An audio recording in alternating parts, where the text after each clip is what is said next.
Good afternoon po mga kababayan. Sir, this is Jam, the Filipino channel po, ang inyong lingkod. So, today nga is April 9, 2025 at tayo ngayon ay papunta. Oh, dito na pala tayo.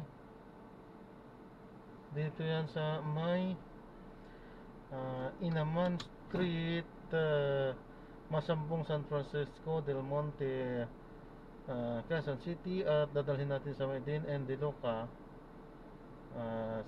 sa may Scout Ralios Street, sa may barangay Laging Handa, Quezon City po yan. Okay, so magbabalik po tayo mamaya unti pag nakuha na po natin sila disclaimer naman po ang content po natin ay kalsada at hindi ang passenger. Kaya nga naman sakasakali man po na may marinig kayo mga pangalan po ng lugar, pangalan ng tao, pangalan ng organizations, government or private, ganyan ay wala pong kinalaman ng channel na ito at wala pong pinapatungkulan. Lahat po ng pinag-usapan dito ay pabong, dito lamang po yan sa loob at wala pong pinapatungkulan sa labas. So magbabalik po tayo mamaya unti pag nakuha na po natin sila.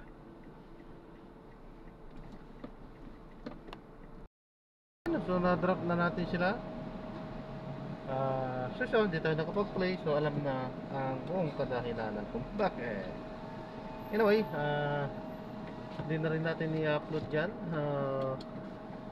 Ganyan lang, manatili na lang na ganyan.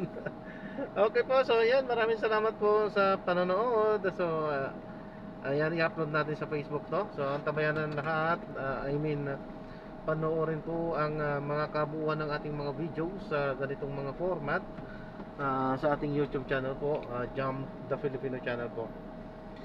So ayan, dito sa ating Facebook ay hindi natin i-upload ang lahat ng mga long form videos natin, sapagkat doon lang po yan natin nilalagay sa ating TikTok po. Ay, TikTok, sa ating YouTube. Meron din po tayong TikTok, Jam the Filipino channel din po ang pangalan. At sa ating YouTube parehas. At dito naman sa Facebook ay meron tayong ibang page, Jam the Filipino page at Jan Ancheta Maligden po.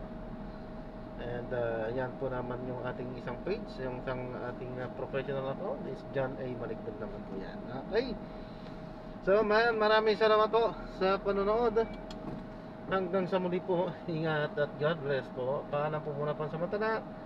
At tayo ay gagawa na ng separate video sa ating susunod na mga misyon. Paalam po muna pansamantala po.